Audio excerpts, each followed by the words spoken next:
Bonjour à tous, ravi de vous retrouver sur Public Sénat pour suivre dans un instant les débats des sénateurs dans l'hémicycle à propos de la proposition de loi Claes-Leonetti créant de nouveaux droits en faveur des malades et des personnes en fin de vie.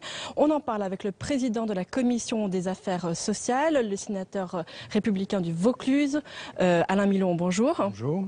Alors les sénateurs, notamment en commission, ont modifié le texte pour lui apporter plus de sécurité juridique, notamment. Quels sont pour vous les principaux apports du Sénat à cet égard? Avant de répondre à votre question, si vous me le permettez, je voudrais juste dire que l'apport essentiel de cette proposition de loi Claes-Leonetti, c'est d'avoir mis en lumière le fait que la loi Leonetti en tant que telle était suffisante, mais qu'elle n'était pas suffisamment connue de la part des professionnels en particulier, et pas suffisamment mise en application, en particulier en ce qui concerne les soins palliatifs. Et donc, cette avancée considérable du constat qu'il manque de soins palliatifs, les rapporteurs du Sénat, Gérard Deriot et Michel Amiel, l'ont repris pour accentuer la demande expresse de faire en sorte que dans tous les services des hôpitaux de France, dans les EHPAD et même à domicile, les soins palliatifs soient considérés comme étant un élément important de la médecine et un élément important de la fin de vie. Le deuxième point qui est important dans ce qui a été mis en place par la Commission des affaires sociales du Sénat, c'est le fait que la sédation profonde pourra être mise en place, mais qu'il faudra qu'elle soit encadrée et qu'il faudra surtout que la Haute Autorité de Santé détermine quels seront les principes qui devront être mis en place, principes médicamenteux qui devront être mis en place pour que cette sédation profonde soit mise en application, mais qu'elle soit mise en application dans des termes qui soient des termes légaux et qu'il n'y ait pas par la suite de dépassement, de prise d'habitude. On n'aille pas vers le suicide assisté ou vers l'euthanasie sans le dire. Surtout vers l'euthanasie sans le dire, ce qui nous semble être, pour nous tout au moins, une chose que nous ne voulons pas. Mais justement, les partisans de l'euthanasie ou du suicide assisté ici, notamment les écologistes, estiment qu'on ne va pas assez loin. Ils parlent notamment des différentes propositions de loi qui avaient été déposées au Sénat depuis 2008. Il y en a eu 7. Qu'est-ce que vous en pensez ? Je ne suis pas favorable à l'euthanasie. Je ne suis pas favorable au suicide assisté. Et quand on regarde bien les sondages, c'est vrai que si on demande à une personne en bonne santé de 30 ans, est-ce que quand vous serez en fin de vie, malade, avec des souffrances, vous voulez qu'on vous permette d'avoir un accès à la mort plus facile? Tout le monde répond oui. Par contre, lorsque vous avez 80 ans, que vous êtes en fin de vie, les derniers instants, vous avez envie de les vivre. Et vous avez envie de les vivre avec les personnes qui vous entourent.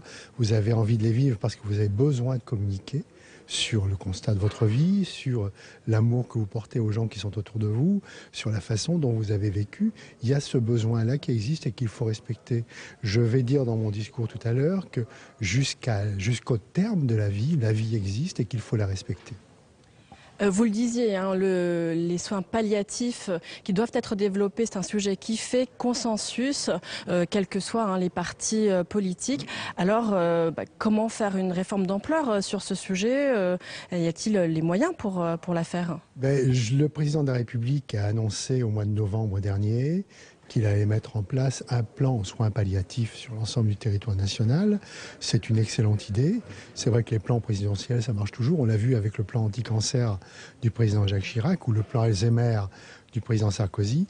Si ce plan dont on attend maintenant les modalités est mis en place, ça ira beaucoup plus vite. Donc moi, j'attends avec impatience ce plan de soins palliatifs que le président de la République a annoncé. Merci beaucoup Alain Milon d'avoir répondu à nos questions. Tout de suite, on prend donc la direction de la séance pour les débats des sénateurs. Alors, dans la discussion générale, la parole est à Madame la ministre Marisol Touraine.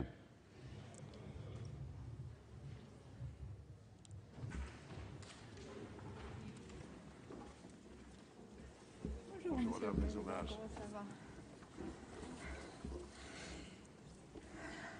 Monsieur le Président de la Commission des affaires sociales, Messieurs les co-rapporteurs, Monsieur le rapporteur pour avis, Mesdames et Messieurs les sénateurs, c'est un sujet sensible qui nous rassemble cet après-midi. Quand la crainte de la vie l'emporte sur la crainte de la mort. Ce sont les mots de Victor Hugo, et ces mots trouvent un écho chez tous ceux qui ont eu à affronter la fin de vie difficile d'un proche, ou qui y pensent, ou qui, au fond, sont confrontés par l'intermédiaire de personnes connues, de faits médiatiques à ces situations. En arriver au point de préférer mourir pour ne plus souffrir, c'est sans doute la plus terrible des appréhensions. La fin de vie est évidemment un moment intime, et pour autant, on ne peut la résumer à la sphère privée, parce que, nous le savons bien, le rapport à la maladie, à la mort, résulte de notre culture, d'un ensemble de règles, de codes, qui évoluent progressivement.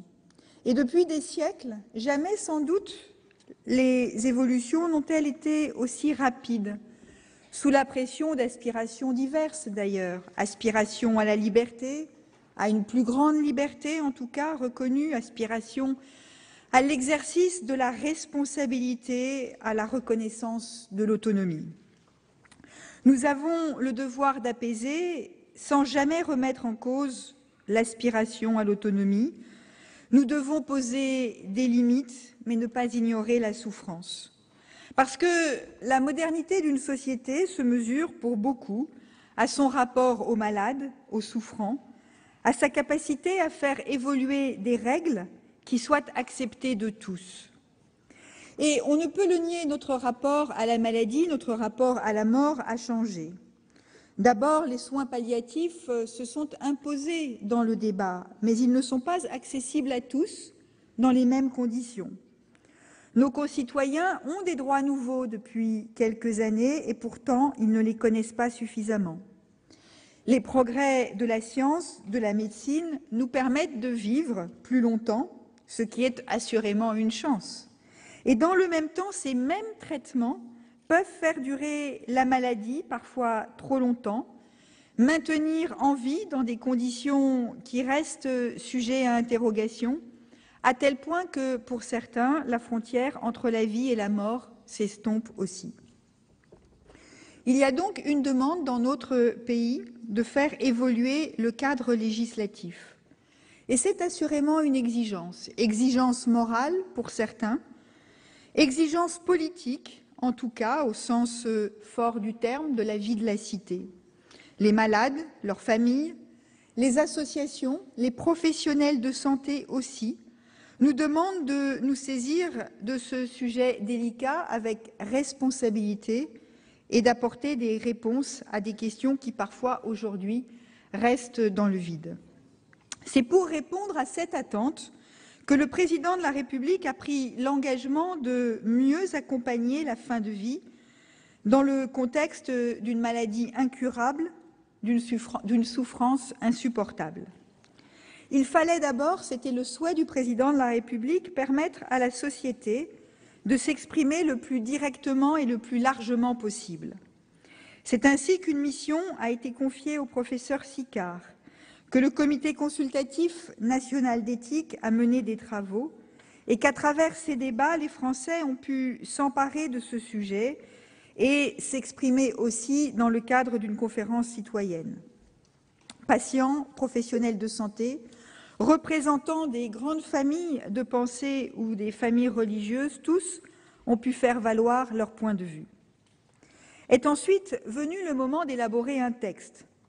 Le président de la République en a fixé le cadre, parvenir à un consensus le plus large possible pour proposer une étape législative nouvelle. Une mission a été confiée à 2 députés, Alain Claes et Jean Leonetti, qui ont rendu leurs travaux en décembre dernier et rédigé une proposition de loi que nous examinons aujourd'hui, même si elle a été en partie modifiée lors de son examen à l'Assemblée nationale. Elle marque des avancées importantes. D'abord, le texte qui est proposé renforce l'accès aux soins palliatifs qui, aujourd'hui, est insuffisant. Depuis 10 ans, les unités ou des unités de soins palliatifs se sont développées en France. Le nombre de lits a été multiplié par 20. Pourtant, si les 2/3 des Français qui meurent de maladie auraient besoin de soins palliatifs, une grande partie d'entre eux n'y a pas accès ou alors trop tardivement. C'est une injustice, en tout cas c'est perçu comme telle, injustice à la fois sociale et territoriale, et c'est ce qu'a montré un rapport de la Cour des comptes de cette année même. C'est pour cela que, avant même de réfléchir aux évolutions à apporter, aux conditions dans lesquelles la fin de vie peut être aménagée, il apparaît nécessaire de proposer un nouveau plan de développement des soins palliatifs. Il s'agit de développer la culture palliative dans notre pays en mettant en avant plusieurs priorités. D'abord, garantir que ces soins palliatifs pourront être développés, ce qui n'est pas suffisamment le cas aujourd'hui, dans les établissements pour personnes âgées, les EHPAD, partout sur le territoire. Ensuite, il faut répondre à la demande très forte, très pressante de nos concitoyens de pouvoir bénéficier ou de pouvoir accéder à des soins palliatifs à domicile, alors que la majorité des Français, on le souhaiterait pouvoir mourir chez elles, à domicile, et que l'absence de soins palliatifs, ça n'est pas la seule raison, les amène souvent, trop souvent, à mourir à l'hôpital. Nous devons aussi permettre et proposer une meilleure formation des personnels soignants qui se disent eux-mêmes ignorants des démarches à engager, en intégrant un enseignement spécifique consacré à l'accompagnement des malades dans toutes les formations sanitaires. Il nous faut enfin proposer des procédures communes aux professionnels de santé pour accompagner la sortie d'hôpital des patients qui ont besoin de soins palliatifs et qui rentrent chez eux ou vont dans une maison de retraite. Et c'est cette nécessité d'éviter toute rupture qui doit faire l'objet d'un référentiel commun. La Haute Autorité de Santé y travaille. Un plan triennal est en voie d'élaboration qui sera soumis dès la semaine prochaine à un comité de pilotage composé des acteurs des soins palliatifs. Et ce comité de pilotage éclairera, complétera, si nécessaire, les orientations que je proposerai à cette occasion. Ensuite, un plan finalisé sera proposé, je présenterai un plan finalisé pour permettre, au cours des 3 années à venir, la montée en charge de cette offre de soins palliatifs. Mais au-delà, nous devons renforcer la possibilité donnée à nos concitoyens de faire valoir leurs droits. Les Français le disent, ils ne connaissent pas suffisamment leurs droits. Près de la moitié d'entre eux ignorent que la loi autorise d'ores et déjà le patient à demander l'arrêt des traitements qui le maintiennent en vie. Seuls 2,5% de nos concitoyens, 2,5% de nos concitoyens, ont rédigé des directives anticipées alors que nous savons qu'elles pourraient répondre à nombre de situations difficiles. La situation largement médiatisée de Vincent Lambert, qui n'est pas en fin de vie, il faut le préciser, rappelle la nécessité de tout faire pour que puisse s'exprimer la volonté de chacun. Les difficultés auxquelles est confronté, ou nous sommes, est confronté le corps médical, ou les difficultés qui sont liées à la situation de Vincent Lambert viennent en partie du fait que l'expression de sa volonté fait l'objet d'interrogations et de débats. Et donc nous devons renforcer, clarifier le cadre de l'expression personnelle de notre volonté. Le texte dont nous allons débattre propose donc de rendre les directives anticipées contraignantes et d'en supprimer la durée de validité. C'est une avancée majeure. Aujourd'hui, les directives anticipées, lorsqu'elles existent, ne constituent que l'un des éléments à prendre en compte dans la décision médicale. Demain, c'est bien la volonté du patient qui sera déterminante pour définir l'issue de la vie. Rester maître de sa vie jusqu'au dernier moment, jusqu'au moment où on la quitte, C'est l'enjeu de dignité auquel le texte cherche à répondre. Mais il s'agit aussi de donner davantage d'informations sur ce que sont ces directives. Information du patient, qui doit connaître son droit pour pouvoir l'exercer. Information de l'équipe médicale, qui doit avoir connaissance le plus rapidement et le plus clairement possible des volontés du malade. Les amendements qui ont été adoptés par l'Assemblée nationale renforcent ce volet du texte.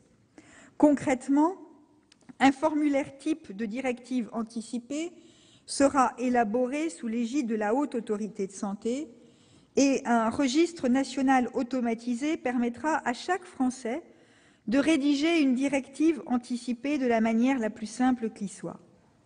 Ces dispositifs permettront de donner aux médecins une visibilité rapide, immédiate, sur les directives du malade dont ils ont la charge. Ils pourront évidemment facilement consulter ce registre dont les données seront confidentielles et dont il s'agira évidemment, là encore, de garantir la confidentialité. Il nous revient de trouver les moyens d'informer utilement nos concitoyens sur ce droit nouveau.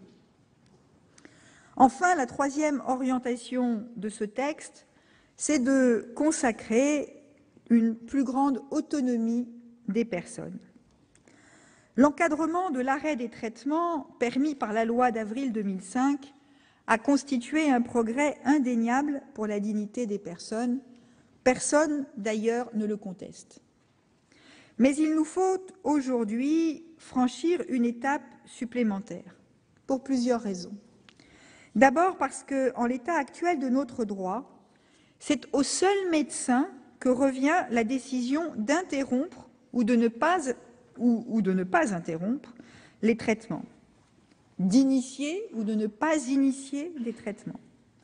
Si un dialogue a évidemment lieu au sein des équipes soignantes, des médecins peuvent parfois être désemparés face aux décisions qui leur revient de prendre, et lorsqu'ils sont confrontés à ce moment très précis d'interrompre ou pas le traitement.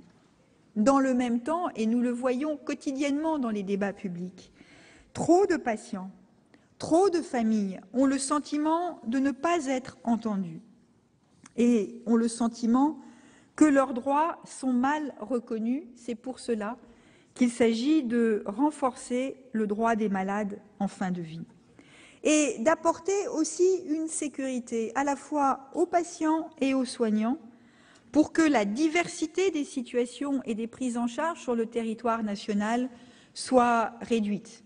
Parce que l'on s'aperçoit que selon l'interprétation donnée de la loi, selon les équipes soignantes, selon les lieux où l'on se trouve sur le territoire, les réponses apportées à des situations identiques ne sont pas les mêmes.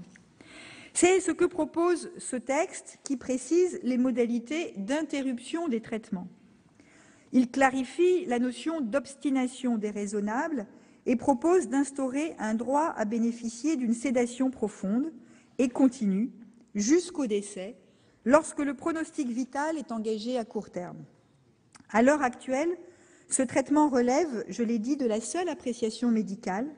Son application dépend donc largement du territoire, de l'établissement ou du service. Il s'agira désormais d'un droit concret, reconnu à tous et partout. Mesdames et messieurs les sénateurs, le sujet, je le disais en commençant, est un sujet sensible, celui de la fin de vie. Et il nous concerne tous, individuellement, collectivement, par-delà nos croyances, nos engagements, nos parcours, nos points de vue.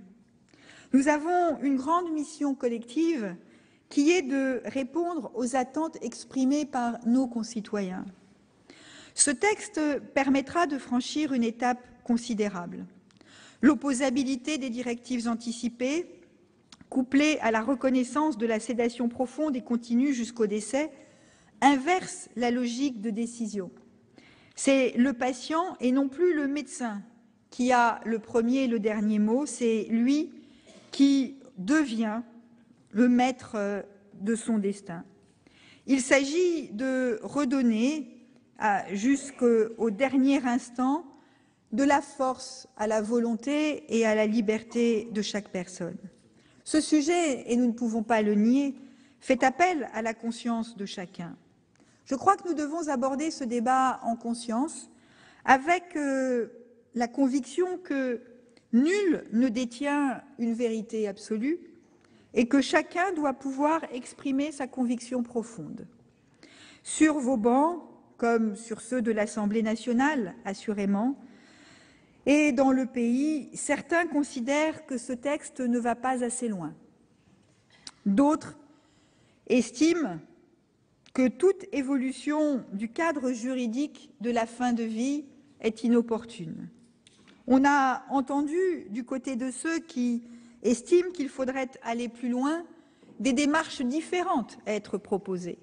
Il n'y a pas, là encore, de consensus absolu sur la question de savoir quelle serait l'étape supplémentaire à franchir.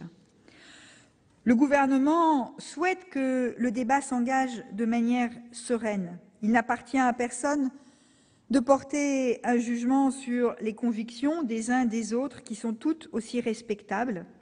Il s'agit aujourd'hui de proposer un texte qui rassemble largement et qui constitue un point d'équilibre dans la société. C'est la volonté du président de la République. Le président a fixé un cap clair, franchir et permettre de franchir une étape de liberté pour les malades et le faire dans le rassemblement. Le Sénat est sans doute le lieu le plus à même de répondre à cette double exigence et d'entendre cet appel. Parce que l'engagement historique des sénatrices et des sénateurs sur ce sujet montre bien que des rassemblements peuvent s'opérer par-delà les clivages partisans, parce que vous avez la volonté d'être attentif à l'aspiration à la dignité des personnes en fin de vie. Je ne doute pas que nos débats seront des débats importants, utiles, éclairants pour notre société. Je ne doute pas non plus que des points de vue différents s'exprimeront et que des aspirations différentes s'exerceront. Et je ne vous apprendrai rien en vous disant qu'au sein même de l'exécutif, il y a eu des points de vue différents qui se sont exprimés. Et la question qui, au fond, a permis de rassembler, c'est de se demander comment aujourd'hui, dans la situation dans laquelle se trouve la société française, on peut faire progresser le débat, répondre à l'exigence de liberté, d'autonomie et de dignité sans heurter. Merci à vous. Merci Madame la Ministre. La parole est à notre collègue Monsieur Gérard Deriot, co-rapporteur de la Commission des affaires sociales. Bonjour Gérard. Monsieur le Président, Madame la Ministre, mes chers collègues, la proposition de loi soumise à notre examen s'inscrit dans des débats déjà anciens auxquels certains d'entre nous ont eu l'occasion de participer et qui n'ont rien perdu de leur actualité.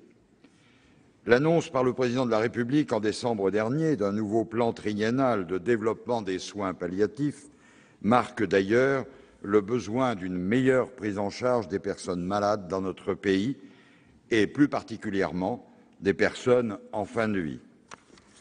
Plusieurs lois successives ont consacré des principes clairs et protecteurs. D'abord, l'accès de tous aux soins palliatifs avec la loi du 9 juin 1999. Le consentement libre et éclairé des malades aux soins avec la loi du 4 mars 2002. Troisièmement, la possibilité de l'arrêt des traitements en fin de vie avec la loi dite Leonetti du 22 avril 2005 relative aux droits des malades et à la fin de vie. Or, nous le savons tous, la réalité, malgré d'incontestables progrès, ne correspond pas à la volonté du législateur. La persistance du mal mourir dans notre pays n'a cessé de peser sur les conditions du débat public depuis plus de 15 ans. L'inégalité de l'accès aux soins palliatifs est forte, en particulier selon les territoires, comme l'a récemment rappelé la Cour des comptes. Je souhaite cependant d'emblée insister sur un point.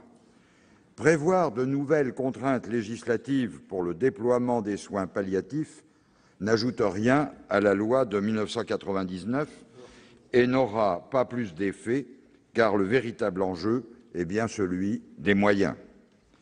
Madame la ministre, vous avez la lourde charge d'une situation difficile dans le contexte budgétaire que chacun connaît, mais c'est ce dont vous avez hérité, c'est-à-dire de la situation du développement des soins palliatifs dans notre pays, développement qui est très largement insuffisant. Vous l'avez rappelé tout à l'heure. C'est cependant sur vous que repose l'obligation pour l'État de garantir à chacun l'accès effectif aux soins palliatifs. Je souhaite également réaffirmer que la loi dite Leonetti est une bonne loi. Son adoption rapide en 2005 a donné une base à la lutte contre l'acharnement thérapeutique. Cette base est désormais consacrée par la jurisprudence européenne et de plus en plus intégrée aux pratiques. Il ne faut pas, à l'occasion du débat sur cette proposition de loi, défaire les principes en place depuis 10 ans et qui, chaque jour, permettent aux personnes malades en fin de vie et à leur entourage de trouver des solutions conformes à leur dignité et à la déontologie des soignants. Même si, comme chacun le constate également, malheureusement, cette loi n'est pas assez connue dans le corps médical d'une part, mais deuxièmement aussi auprès de l'ensemble de nos concitoyens. La proposition de loi de nos collègues députés Alain Claes et Jean Leonetti est critiquée par ceux qui craignent que les évolutions successives du droit ne poussent les personnes en fin de vie à considérer que leur existence est une charge pour les autres, mais aussi par ceux pour qui la vie relève du sacré. Elle n'est pas moins critiquée par ceux qui réclament le droit à une assistance médicalisée pour mourir ou au suicide assisté. La Commission des affaires sociales partage pour sa part l'objectif des auteurs qui est de compléter sans rupture la législation en vigueur depuis plus de 15 ans. Il n'y a à nos yeux dans ce texte aucune ouverture vers l'assistance médicalisée pour mourir ou vers le suicide assisté. La Commission a estimé que la proposition de loi propose un juste équilibre entre la volonté du patient et le savoir médical, entre l'obligation de préserver la vie humaine et les souhaits de chacun quant aux conditions de sa fin de vie. Afin de préciser certaines dispositions du texte et de limiter le caractère automatique des décisions concernant la fin de vie, elle a néanmoins adopté 12 amendements sur les articles 1er à 14. Michel Amiel, mon co-rapporteur, vous présentera les principales modifications adoptées. Je m'en tiendrai pour ma part aux articles 8 et 9, relatifs respectivement aux directives anticipées et à la personne de confiance. L'article 8 rend opposables aux médecins les directives anticipées. Cette évolution est notable car, à l'heure actuelle, elles deviennent caduques au bout de 3 ans si elles ne sont pas renouvelées et n'ont de valeur qu'indicative. Le renforcement du statut des directives anticipées est attendu, même si seuls 2% de la population française en a rédigé. Il apparaît de nature à rééquilibrer la relation entre les droits des malades et le savoir médical. La Commission a cependant souhaité préciser les conditions dans lesquelles le médecin n'est pas tenu de respecter les directives anticipées. Les auteurs de la proposition de loi avaient en effet défini 2 cas dans lesquels le médecin aurait la possibilité de ne pas les appliquer. Premièrement, le premier ne fait pas débat, il s'agit de l'urgence vitale, par exemple la réanimation des personnes accidentées ou ayant fait une tentative de suicide. Le second était celui du caractère manifestement inapproprié des directives. La Commission a modifié cette formule qu'elle n'a pas jugée pleinement satisfaisante, car elle pouvait aboutir en pratique à priver d'effet le caractère opposable des directives. La Commission a également souhaité étendre le recours à la procédure collégiale et renforcer la place de la personne de confiance. À l'heure actuelle, cette procédure collégiale relève en effet du Code de déontologie médicale qui a valeur réglementaire. Il convient de préciser dans la loi les conditions minimales de son organisation et de prévoir en particulier l'association de la personne de confiance ou, à défaut, de la famille ou des proches qui le souhaitent. À l'article 9, qui concerne la personne de confiance, la Commission a jugé utile d'inscrire l'obligation pour celle-ci de cosigner sa désignation. Effectivement, il s'agit d'éviter les cas où une personne découvre qu'elle a été désignée sans jamais avoir accepté de remplir cette mission. Il nous a semblé que c'était le meilleur moyen de pouvoir mettre les choses à plat. Avant que Michel Amiel ne prenne la parole, je souhaitais rappeler que ce texte répond aux préoccupations de nos concitoyens, qu'il offre des garanties suffisantes pour les personnes les plus vulnérables, sans remettre en cause l'équilibre auquel nous sommes parvenus en 2005. Et c'est pourquoi maintenant je vais laisser la parole à Michel Amiel pour la suite. Merci. Merci, Monsieur Deriot. Effectivement, la parole est à notre collègue, Monsieur Michel Amiel, co-rapporteur de la Commission des affaires sociales. Bonjour, Michel.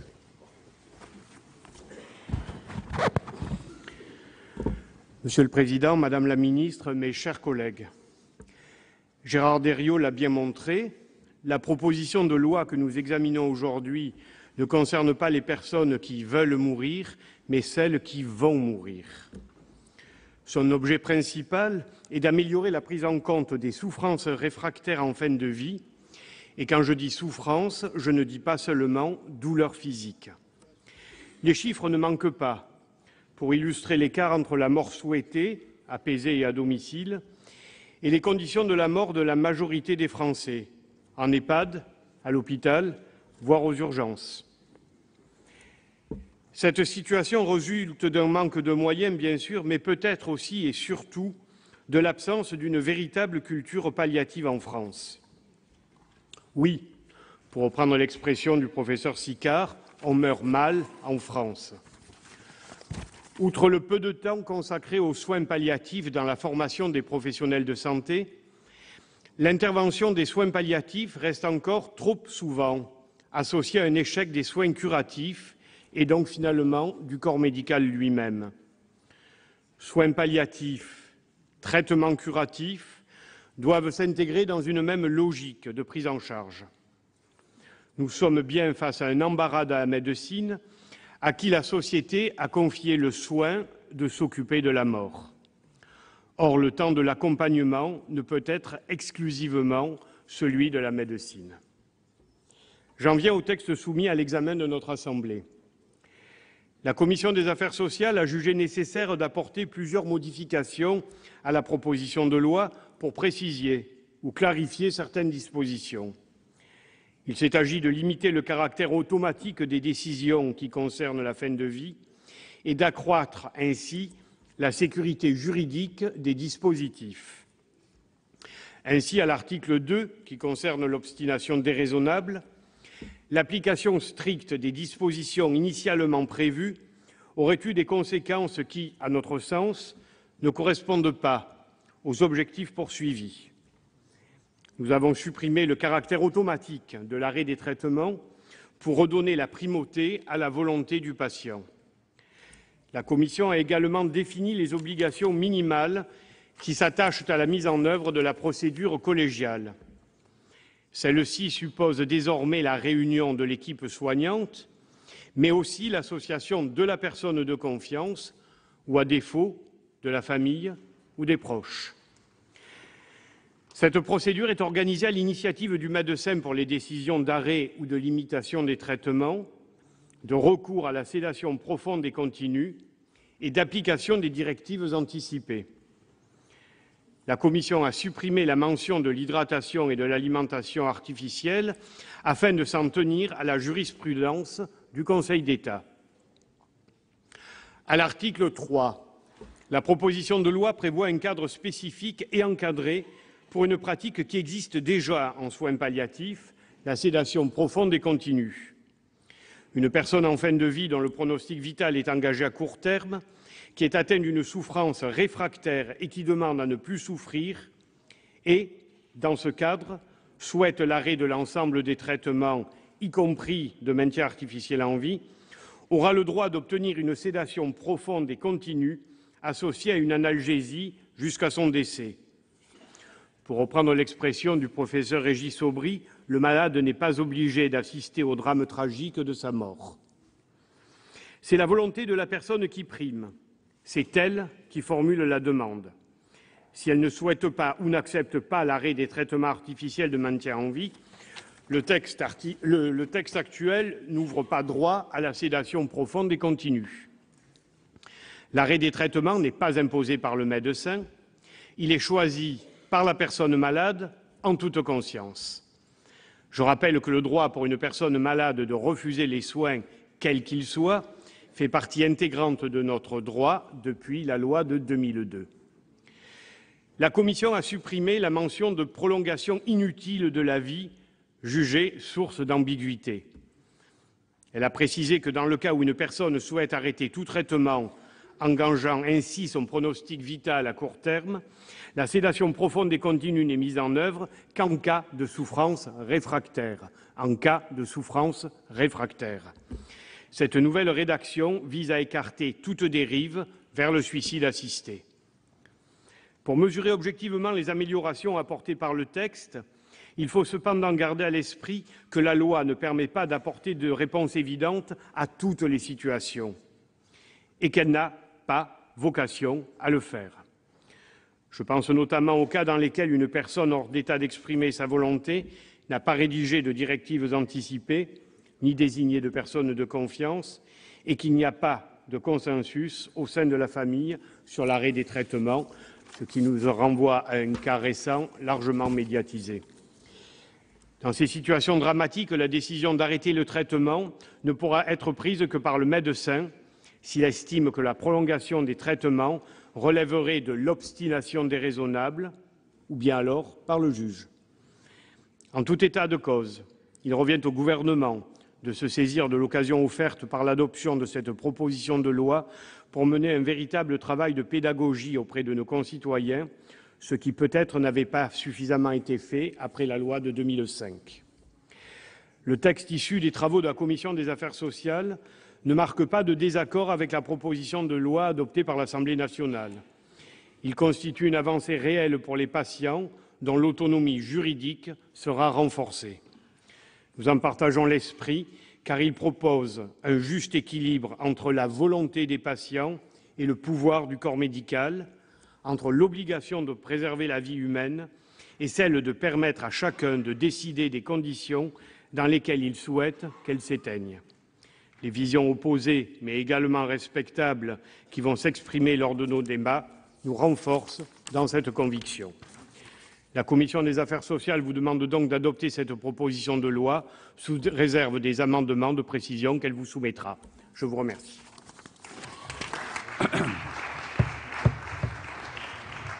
La parole est à notre collègue Monsieur François Pillet, rapporteur pour avis de la Commission des lois.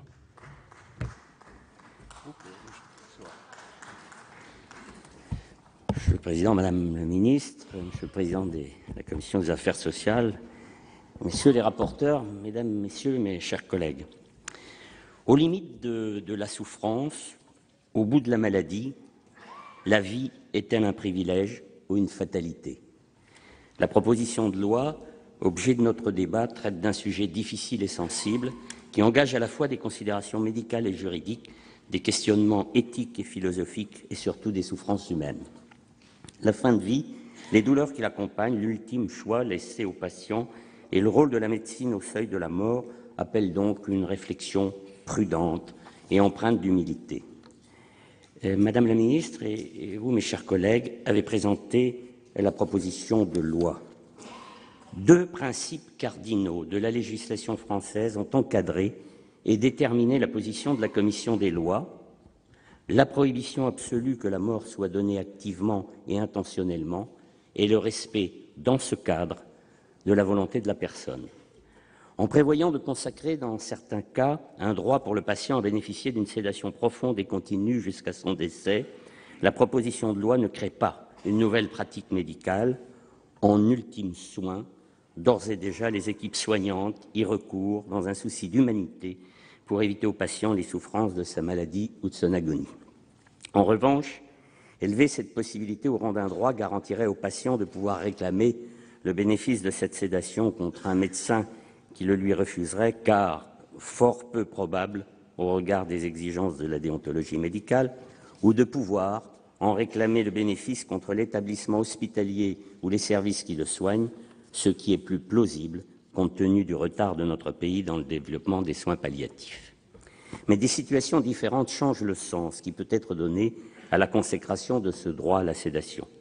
Le Conseil d'État a énoncé une préoccupation qui n'a cessé d'être à l'esprit de la Commission des lois. Je cite, « La sédation profonde ne peut en aucun cas être un substitut aux soins palliatifs, une solution de facilité qui viendrait en quelque sorte pallier leur absence. » Dans le texte adopté par la Commission des affaires sociales, le recours à la sédation profonde est permis lorsque le patient en fin de vie atteint d'une maladie grave et incurable éprouve une souffrance réfractaire à tout traitement comprenant la gamme entière des soins palliatifs, et lorsque le patient, hors d'état d'exprimer sa volonté, subit un acharnement thérapeutique et qu'une décision d'arrêt du traitement le maintenant en vie est prise au titre du refus de l'obstination déraisonnable. La Commission des lois a marqué son plein accord avec l'approche ainsi retenue par la Commission des affaires sociales. Mais il lui est apparu qu'un lien systématique entre la sédation profonde et continue et l'arrêt de tous les traitements posait question. Parce qu'il serait principalement contradictoire de reconnaître un nouveau droit au patient tout en limitant sa liberté dans l'exercice de ce droit, et parce que lier indissolublement sédation profonde et arrêt des traitements vitaux rend plus indistincte la frontière entre la mort causée par la maladie et une mort causée par autre chose que cette maladie, la Commission des lois souhaite redonner toute force à la volonté du patient au seuil de sa vie. Nous en débattrons lors des échanges concernant un amendement que je présenterai sur ce point au nom de la Commission des lois. Le même souci de respecter le choix personnel a conduit votre Commission des lois à écarter le recours à la procédure collégiale lorsque le refus de traitement au titre de l'obstination déraisonnable est exprimé clairement et consciemment par le patient lui-même. Privilégier la volonté de la personne en fin de vie revient à tout mettre en œuvre pour s'assurer de son contenu. La proposition de loi a fait un choix, faire des directives anticipées une preuve absolue de la volonté du patient. Les auteurs du texte ont ainsi choisi de renforcer substantiellement la force des directives anticipées en supprimant leur durée de validité de 3 ans et en prévoyant qu'elles s'imposeraient aux médecins.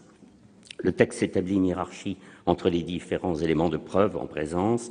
Les directives anticipées l'emporteraient sur tout autre témoignage.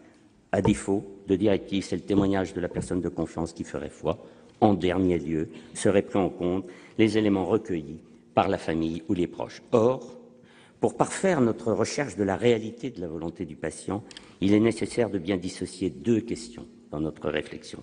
La première concerne la validité des directives anticipées au regard des souhaits les plus récents exprimés par le patient avant qu'il n'ait sombré dans l'inconscience, ce, indépendamment du contenu de ces directives. La seconde concerne l'effet contraignant des directives à l'égard du médecin dès lors que le contenu n'est pas adapté à la situation médicale du patient. Il existe en effet un risque grave à faire des directives anticipées la preuve irréfragable de la volonté du malade. Certes, les directives constituent l'élément le plus fiable pour déterminer la volonté d'un patient en état d'inconscience, mais il est dangereux de leur attribuer un caractère trop absolu au risque qu'elles se retournent contre le patient lui-même. Comme l'a souligné M. Jean-Marc Le Sauvé, vice-président du Conseil d'État, lors de son intervention au colloque organisé par le Sénat sur la fin de vie en janvier dernier, je le cite, « Lorsque le patient est dans un état d'inconscience, ces directives anticipées expriment une présomption de volonté. Elles sont une approximation, certes très forte, de ce qu'aurait été sa volonté consciente, mais cette présomption ne saurait être irréfragable. Elle doit pouvoir être écartée lorsqu'un faisceau d'indices probants et circonstanciés démontre qu'elle ne correspond plus à la volonté du patient. Dès lors, les directives anticipées doivent pouvoir être révoquées par tout moyen et le médecin doit pouvoir s'assurer de leur validité. Pour améliorer autant que faire se peut la mise à jour des directives anticipées, il vous sera proposé que le décret en Conseil d'État, qui fixe notamment les conditions de conservation de ces directives, prévoit également un rappel régulier de l'existence de celles-ci dans le registre national. Concernant la personne de confiance, la rédaction actuelle du texte précise que sa parole prévaudrait sur tout autre élément permettant d'établir la volonté du patient à l'exclusion des directives anticipées. Sans doute est-il sur ce point préférable de revenir au texte de l'Assemblée nationale qui ne l'a fait prévaloir que sur les autres témoignages. Sous réserve de quelques autres propositions d'amendements qui viendront en discussion tout à l'heure, apportées plus directement juridiques ou rédactionnelles, issues des débats de la Commission des lois, j'ai tenté d'exprimer synthétiquement les priorités de celle-ci dans l'examen de ce texte. Vous avez compris qu'elles veulent assurer une totale protection des décisions du patient, hors celles conduisant à une mort donnée activement. Avant d'en débattre, je ne peux occulter le malaise ressenti face à une situation témoignant d'un exemple éclatant de notre propre impuissance.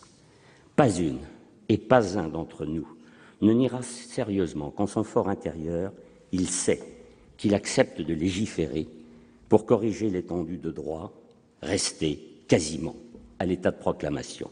Et pourtant, ces droits en avril 2005 avaient été instaurés au Sénat par un vote conforme en première lecture d'un texte voté à l'unanimité de l'Assemblée nationale.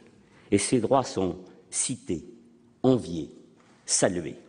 Si l'on sait de quoi l'on parle quand on évoque la notion de soins palliatifs, on ne change pas un mot à la résolution du Conseil de l'Europe du 29 janvier 2009 qui, je cite, considère les soins palliatifs comme un élément essentiel des soins de santé appropriés, fondés sur une conception humanitaire de la dignité humaine, sur l'autonomie, sur les droits de l'homme, du citoyen et du patient, ainsi que sur une conception généralement admise de la solidarité et de la cohésion sociale. Et lorsqu'on sait de quoi on parle, on dénonce.